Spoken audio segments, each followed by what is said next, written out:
You ever notice how some women talk down to you like you're a toddler who just spilled juice on the carpet?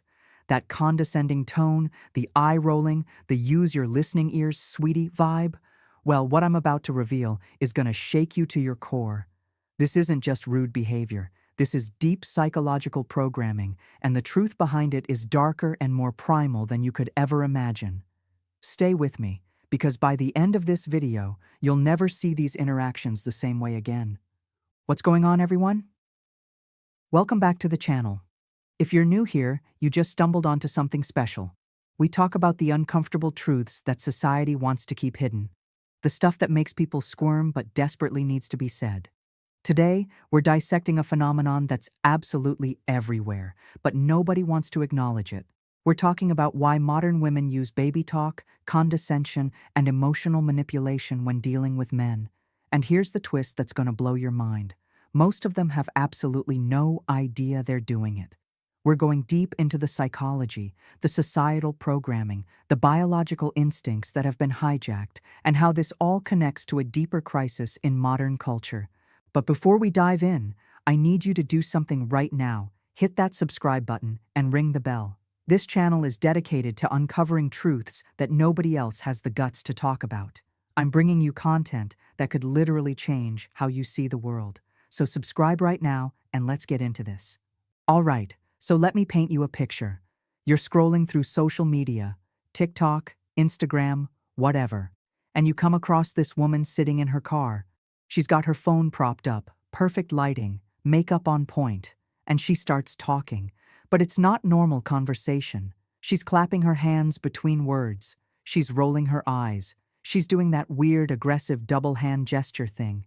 And she's lecturing grown adults about pronouns or lived experiences or why you need to do better. And the tone? It's the exact same tone a kindergarten teacher uses when little Timmy won't share the crayons. If you're offended by people's lived experiences, you're the problem. Use your listening ears, friend. They are telling you who they are. You just need to listen. Now here's what's wild. She genuinely, truly believes she's being a moral leader. She thinks she's on the right side of history. She thinks she's enlightened, compassionate, evolved. Let me tell you a story about a beaver. There's this beaver, right? Born in captivity, lives its entire life in a zoo or animal sanctuary, never seen a river, never experienced flowing water, never had to build an actual dam for survival. But you know what this beaver does? It starts building a dam anyway, out of whatever it can find. Sticks, toys, pieces of plastic, random junk lying around. Because that's what beavers do. That's their biological programming. That's their instinct. You can take the beaver out of the river, but you can't take the river out of the beaver. Birds in cages? They pull out their own feathers because they're not using their beaks to forage and build nests. Bears in captivity? They pace in endless circles because they're not using their feet to roam territories. Captive lions develop obsessive behaviors because their hunting instincts have nowhere to go. These animals aren't using their natural instincts in healthy ways, so those instincts come out twisted, broken, dysfunctional. Now, and stay with me here, apply that exact same principle to modern women. Women are biologically, evolutionarily, instinctually wired to nurture, to teach, to guide children, to create life and then protect and develop that life. This isn't controversial. This isn't sexist. This is biology. This is thousands of years of human evolution. Little girls, if you just observe them naturally, will turn literally anything into a baby. A doll, a stuffed animal, a rock, a stick, doesn't matter. They're practicing those maternal instincts. But here's the massive problem we're facing in modern society. A huge percentage of modern women don't have children. They've delayed motherhood indefinitely. They've avoided it. They've rejected it as oppressive or limiting. So here's the million-dollar question. What happens to those maternal instincts? Do they just disappear? Do they evaporate into thin air? No. They get redirected, they get twisted, they get aimed at inappropriate targets. And if this is making sense to you so far, do me a huge favor and hit that like button right now. It tells YouTube to push this video to more people, and it helps this message spread. So smash that like button, and let's keep going. Now, there's a term that's been floating around, and it's brilliant. Awfuls. It stands for affluent white female urban liberals. And before anyone starts screaming in the comments, this isn't about attacking a race or a political party. This is about a specific psychological and sociological profile that's emerged in modern Western culture. These women typically grew up in comfortable middle to upper class environments. They went to good schools, they absorbed decades of feminist messaging, and most importantly, they were surrounded, bombarded, with messages that they were victims.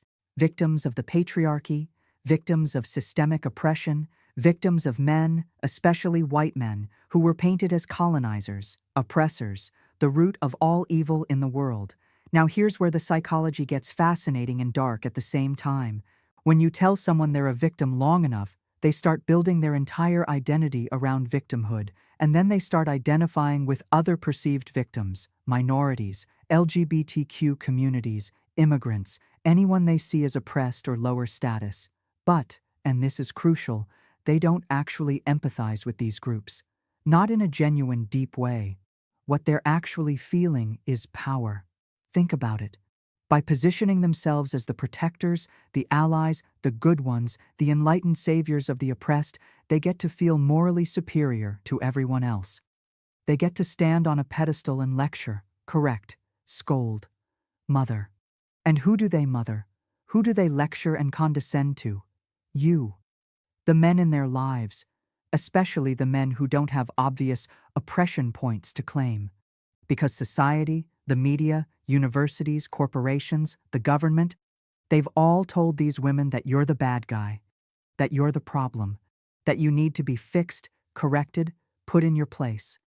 And when they correct you, when they talk down to you, when they treat you like a misbehaving child, that gives them a rush of power and purpose that they're not getting anywhere else in their lives.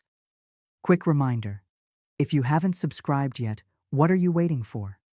This channel is all about diving deep into topics like this. Hit subscribe and turn on notifications so you never miss an upload. So let's talk about the actual mechanism here. Why baby talk specifically? Why that condescending, sing-songy, eye-rolling, hand-clapping tone? Because baby talk is how women instinctively communicate with things that are beneath them in status, things that are helpless, powerless, innocent but misguided, in need of correction and guidance. Think about how women talk to their pets, that high-pitched voice. Who's a good boy? Yes, you are. Such a good boy. That's the exact same vocal pattern they use when they're lecturing you about microaggressions or telling you to check your privilege or explaining why you need to be better. They're treating you like a puppy that peed on the carpet or a toddler who doesn't understand why hitting isn't nice. And here's the kicker. This isn't conscious. They're not sitting there thinking, I'm going to talk down to this person now. It's an instinct that's been triggered.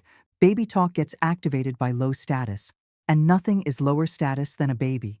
Babies are completely helpless, completely dependent, completely in need of guidance. The media, universities, pop culture, they've all worked overtime to convince these women that you, as a man, especially as a white man, are morally low status. You're the oppressor, the problem, the one who needs correction. So their maternal instincts, which should be directed toward actual children, get redirected toward you.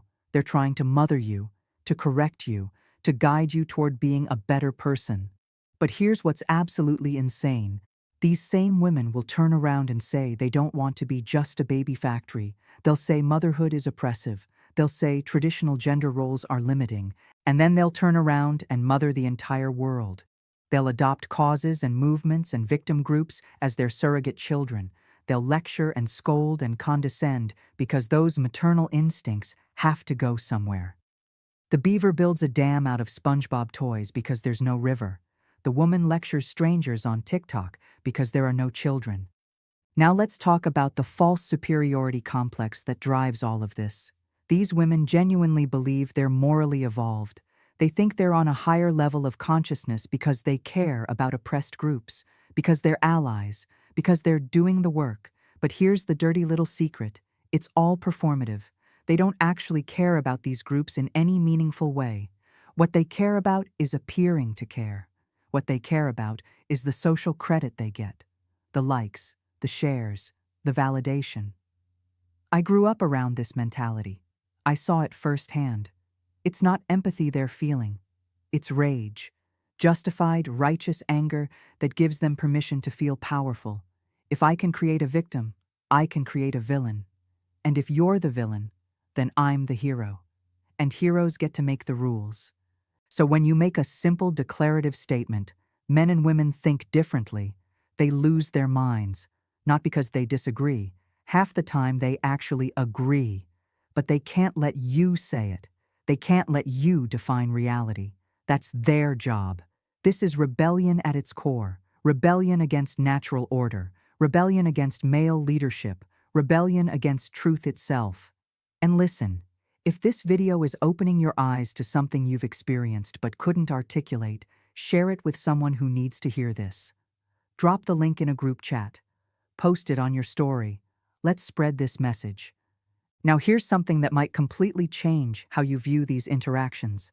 A lot of times, when a woman says something outrageous to you, something that seems designed to provoke you, it's not because she actually believes it. It's a test. She's poking you, prodding you, seeing how you'll react. Will you get angry? Will you raise your voice? Will you mansplain? Will you prove that you're the aggressive, toxic man she's been told to watch out for? Or will you stay calm? Will you ask a thoughtful question?